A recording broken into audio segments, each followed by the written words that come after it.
Hello and welcome to this channel. My name is Amplicon, or Amp for short. If you found this, you found my very first Let's Play I'm trying to do ever on YouTube. It's a Let's Play of Dungeon Crawl Stonesoup. Why am I doing this? I'm doing this because I've been watching a lot of Let's Play videos lately. For example, those of Spattercat and Das Gaming, and I really liked those videos. Moreover, I think playing them in front of an audience perhaps can increase my own gaming pleasure with them, because I lately had a bit of the feeling I was going through the motions with the game. So perhaps this will increase that a bit as well. I'm Dutch. I think you already noticed that, so my accent is going to be there in English. Perhaps it will get a bit better when we are moving along into the Let's Play this, but let's see about that. So this is Dungeon Crawl Stonesoup. I'm going to play the 0.17 one, which is this game is frequently updated, so you'll get new versions every month almost. Actually, I've never won this game. I'm decent at it, but I've never won it. For this Let's Play, I want to be using one of the more easy characters, which is a Minotaur. Minotaurs are a melee-based species. They are quite tough. They are large and muscular. They have a bull's head, and they excel at close and ranged combat. Well, I want to go into the close combat for one. And the second reason I'm choosing this is because it has a nice secondary attack. Every now and then you will give a headbutt to your opponent, which deals extra damage, which is actually really nice. So we're choosing the Minotaur for our character. Then we need to choose a class or a background. I'm going to go for the fighter. A fighter starts with a armor and a shield. Basically, what this does, your background only has an influence on the stuff you are starting with. So either you're starting with a shield and with a weapon of your choice, or if you choose the wizard, you are starting out with a book with your first spells in them. But you can develop a character any way you want. They are only limited by the presets of your character choice. So a Minotaur will have a more difficult time casting spells because its mana, their magic points are just lower than, for example, one of a deep elf. The classes in white are the recommended ones, but you can also choose any of the grey ones if you want. I'm just basically gonna go for a Minotaur fighter, and we'll go from there. So I get to choose my weapon. I always choose a flail. I don't know why. I like them. They are plentiful, available in the dungeon. They come in single-handed and double-handed varieties, so it's really easy to play around with. And for example, the rapiers, they are a lot less frequently available to be found in the dungeon. So flail, it will be. This is our playing field. Over here in the middle we have our character. We are Amplicon, the shield bearer. And when we look at our statistics a bit more closely, I believe it was this. We have 19 health points. It also shows that over here in the right hand corner in a nice green health bar. We have 0 magic points. We have an armor class of 6, strength of 20. We have already 1 experience point to start with. No gold. We have a shield value of 9 and a dexterity of 9. We have 0 spells memorized, and we don't have any levels to memorize spells with. No resistances or any special attributes of anything to note just yet.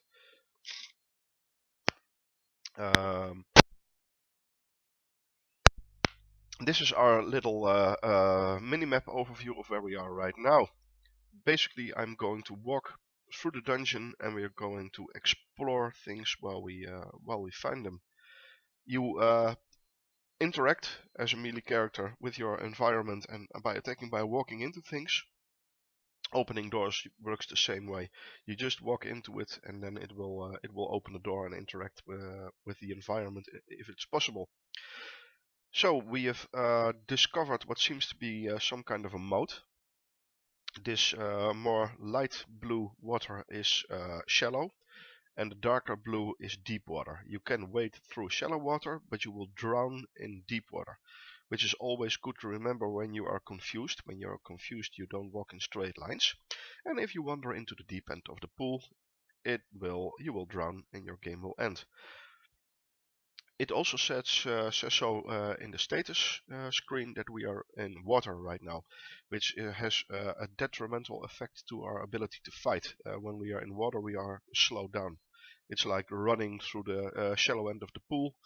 It just won't go that fast. So we just stepped onto a dagger. I picked up the dagger, which I actually did not want to do. I'll show you my inventory. It comes up with I.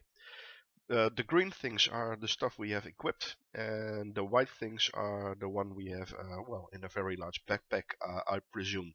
So right now I have a flail equipped with no special attributes to it. It says a +0 flail. We also have a +0 scale mail and a +0 shield. When you inspect them a bit deeper, you get a little bit of flavor text. We are wearing a leather suit covered with plate mail, mail plates attached to each other in overlapping rows. It provides us with a base armor rating of 6 and it has an encumbrance rating of 10. Now the encumbrance is relatively important to your strength. When your encumbrance is higher than your strength level, you will get a penalty to your attack and defense because you're wearing and wielding stuff that's just too heavy or too specialized for you to take full advantage of. So right now we are wearing a encumbrance rating of 10 and we have a strength of 20, so that should not be a problem. You can enchant all your items, or not all your items, you can enchant items and they will get a plus level, which means a better defense or a better attack. And this particular item can be enchanted to +6, but later more on that. So we also have a shield, and the same thing, we have a shield rating of 8. So skill to remove penalty 15. So we need a skill of 15 on shields to remove any penalty in our current skills. Let's talk about skills for a bit. So the M screen, just a regular M, opens your skill screen. How do I explain this? Skills are the things, when you kill something, it yields experience. Your experience is put into your skill.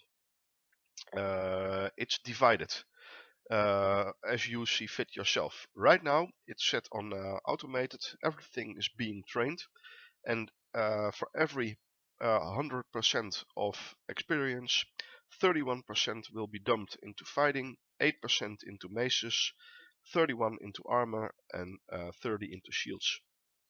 We don't want to train everything right away. We want to set this up so we are training certain things very good to a very good level very fast, and other stuff we don't want to train at all. So I'm going to deselect everything we don't want to do spellcasting or stealth. Right now we just want to train maces and flails. We are going to train this up so we can get rid of our penalty and we can do more damage with it. So basically, well, I'm just gonna do fighting as well. Really? The asterisk means it gets a bit of, yeah, like this. So now we are 50-50. I like that.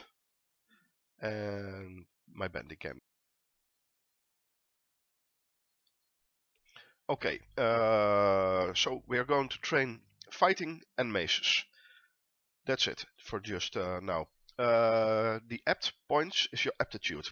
So all the pluses are things we are actually very good at skilling. We are receiving a bit of a bonus. So you can actually see that if we want to go into spellcasting, it will take us. We need an extra 4 skill to get to the point. So when we have a skill of 5 trained in spellcasting, we actually only have a skill of 1. So we have right now we have a skill of 1.6 in fighting. Because of our aptitude we actually get a 3.6. But more on that later. Let's just start exploring the dungeon and see if we can't get into any trouble. Over here, the red thingy is a hedge door. Hedge doors are a one-way down trip to the next level. So we're not going to take it because we don't know what's down there, and the deeper you get in the dungeon, the more difficult it becomes. So you want to be very careful with that. So there we have our first opponent. A giant gecko. Let's take a bit of a look at it. You can inspect everything you see in the dungeon by pressing X, moving over the item you want to inspect, and then pressing V for an overview. So this is a giant gecko, a lizard with pads on its toes, allowing it to climb the walls and ceilings. It has huge, sharp teeth. It's many times larger than a normal gecko, yet its size belies its agility. It has no armor class to speak of. It has 2 points in evasion, and it has no magic resistance. It looks very easy. Well, that's nice. If it's so easy, let's make it our first victim. A giant rat comes to join the party. What you want to do when you are being attacked by multiple enemies is lure them into a kill box, like I'm doing right now. So I'm now pressing S to make the gecko walk up to me. S is waiting one turn. It's now in front of me, and I'll go pound its head, I believe, with my mace. The first hit was connected. It's lost a bit of its hit points. The second hit, the gecko bites me back. You can see what happens in text over here in the left hand corner. And on the third hit, we kill the giant gecko. Its place is being replaced with the rat, and will suffer the same fate in a bit. So this little skirmish cost us 5 of our hit points. I can rest in place until healed, or until something special happens. It can be done with the 5 on the numpad, which I just did. As you can see, we've only healed 1 hit point, and we've stopped with resting because a goblin wandered into our view. So I can do a step, 2 steps back. Now we have moved out of its field of vision, and I pressed rest until healed again, but we did not get the chance because either that's the same goblin which walked its way around. It still has not seen us. That's the question mark beside the character. What we're going to do now, we're just going to step up and kill it. There are more of them. So that's the first one. We're going to rest until healed if possible, which we were not. We're going to wait until it moves into range, and we're going to just kill it. And now we are going to rest until healed. So we are now on time 150.1. The point 1 is there to indicate that not everything moves at the same speed. For example, bats are really fast creatures, and they get to move faster than you. Oh, sorry, I just picked up a giant gecko corpse, which I actually did not want to do, so I'm going to... Oh, okay, apparently not. No. As you can see here, there's the gecko corpse is on the ground. I'm going to step over it, and you see a giant gecko corpse here. Now I'm going to press C to butcher it. So right now we have butchered the gecko, and in our inventory we have gained a chunk of gecko flesh. This game is based around a hunger principle. Everything you do and the time when time passes, it will increase your hunger. You need to eat to well, quench your hunger. You can do that by either finding food in the dungeon itself or by butchering stuff you kill. The latter one is actually the most the way you want to do it. And you want the food you find in the dungeon itself cannot spoil. The butchered pieces can. So let's lure these ones into our little kill box, and well, 3 hits killed the first goblin. And now it's just a kobold and a giant newt left, which fall rather quickly. And with that we have gained our experience level number 2, and we are 0% for the next level. Okay, let's step into this room and kill these again. Your maces and flail skills increase to level 3. So let's open this up again. So by putting everything of our experience into maces and flails and into fighting, we're leveling that increasingly fast. You can also see that axes and staves are in blue. Because we are using a mace, we are also cross-trading axes and staves. It's a really nice feature they put into it. So we'll let this run actually until we have, well, I think reached level 7 or 8 for both of them. So let's kill the last one, and your fighting skills have increased to level 4. So you can actually see this is going very fast.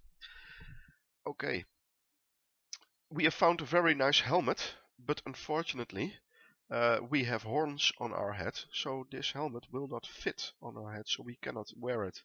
When I step over it, you will actually see that the helmet is colored into gray text, indicating that you cannot use it. On the other hand, we are discovering scrolls. Okay.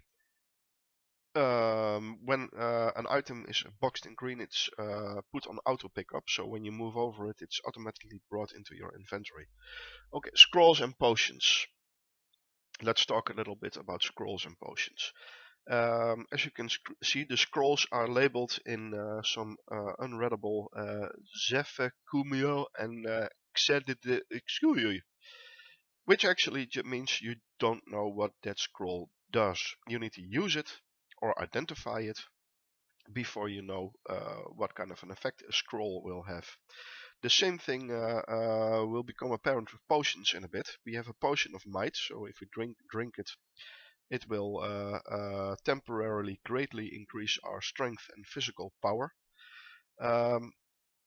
Other potions we find will be labeled with a color, so you will find a pink potion or a mercury potion, indicating that you have no idea what will happen when you quaff that particular potion.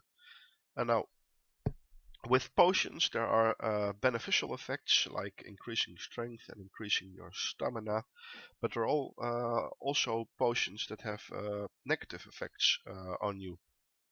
The most important being a potion of mutation.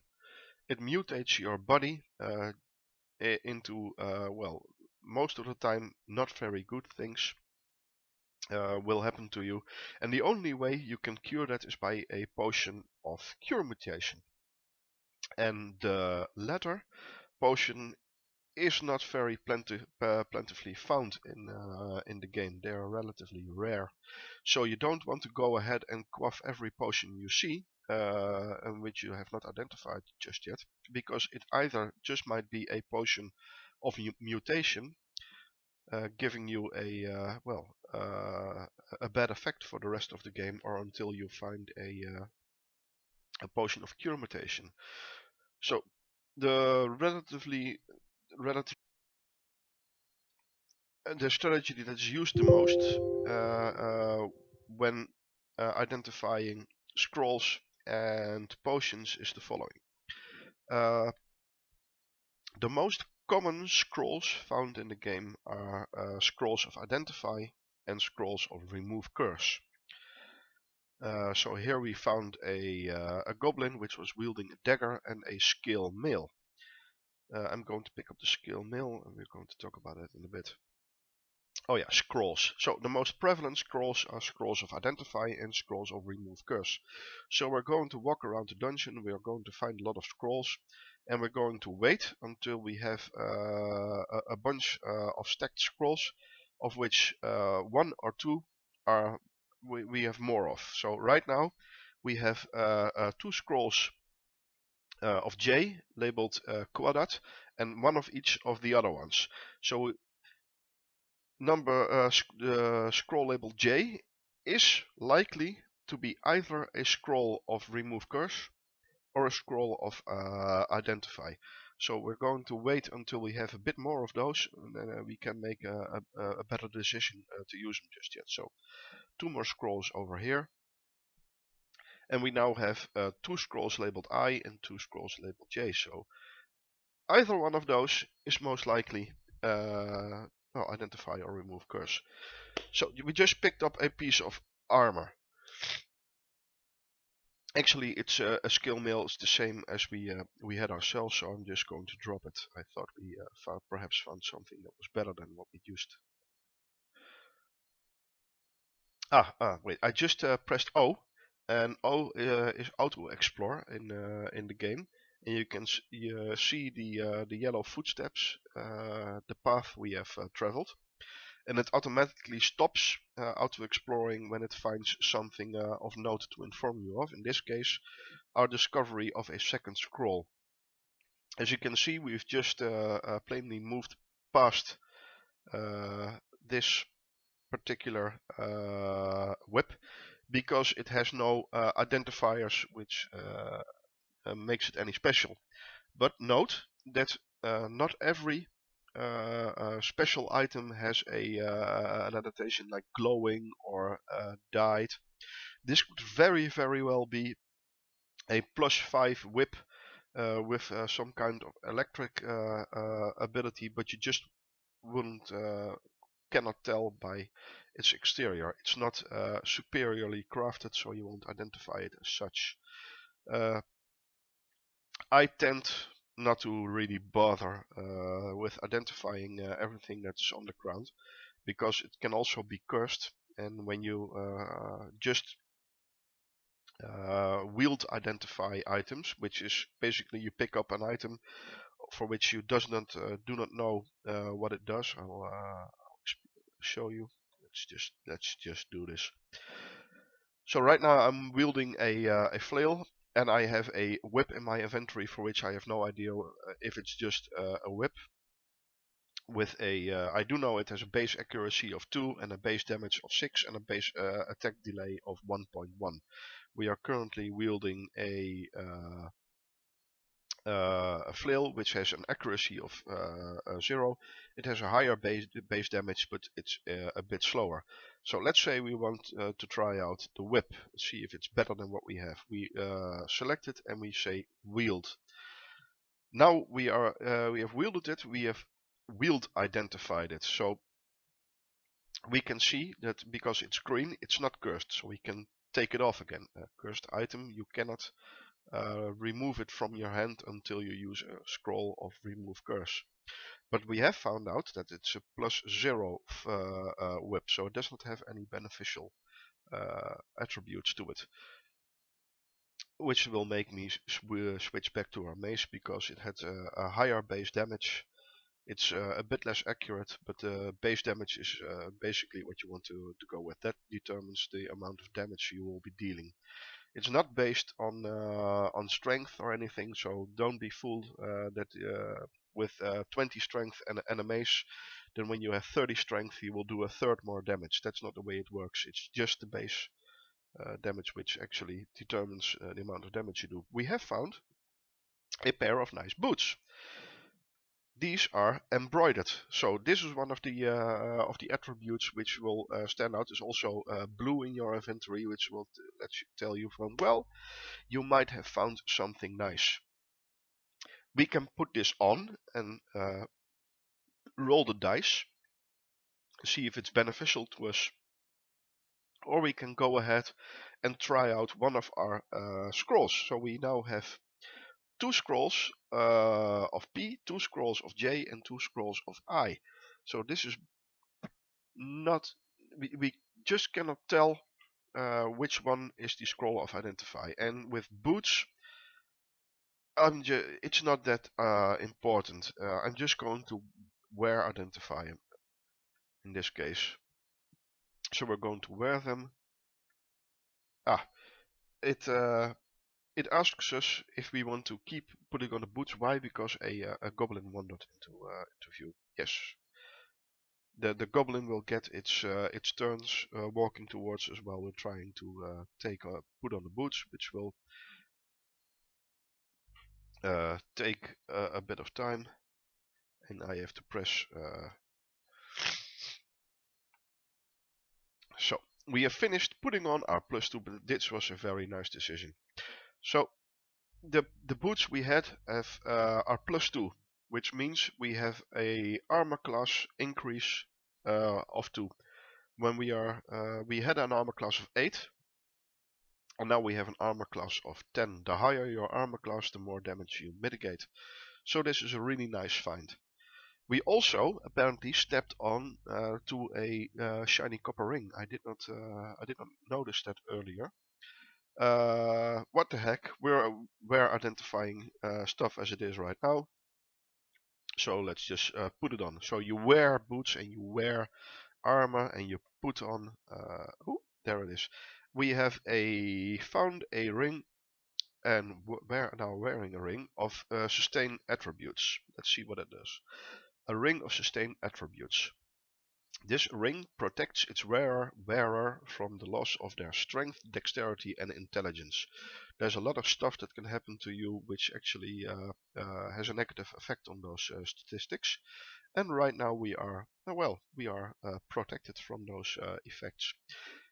I believe the wandering goblin has actually found us and spotted us right now, so let's step into him and kill the hell out of him, which is done. So right now we are standing on top of a goblin corpse. I'm going to butcher the goblin corpse because I'm thinking the hunger will kick in any minute now, and we are going to need a bite to eat to get rid of the hunger status. The early levels are a bit more about outdoor exploring. It's not so dangerous. The farther you delve down into the dungeon, the more difficult it becomes. But make no mistake, we are so fragile right now that a bad move, engaging too many targets at once, or the wrong targets, can easily lead to a very quick death. The Minotaur is a character which can take a lot of punishment, but you always should be very careful about what you're doing. So with Shift X you can search the dungeon floor for discovered items, and I've just searched for stairs down. And I'm right now cycling through all the possible ways we can get to the next floor. It doesn't really matter, I'm just going to pick one, and we're going to travel to this location to take us down to the next level of the dungeon, because we have explored this one completely. I'm also at my 10-minute mark, so I'll be joining these videos together. I'll see you in a bit on the next floor.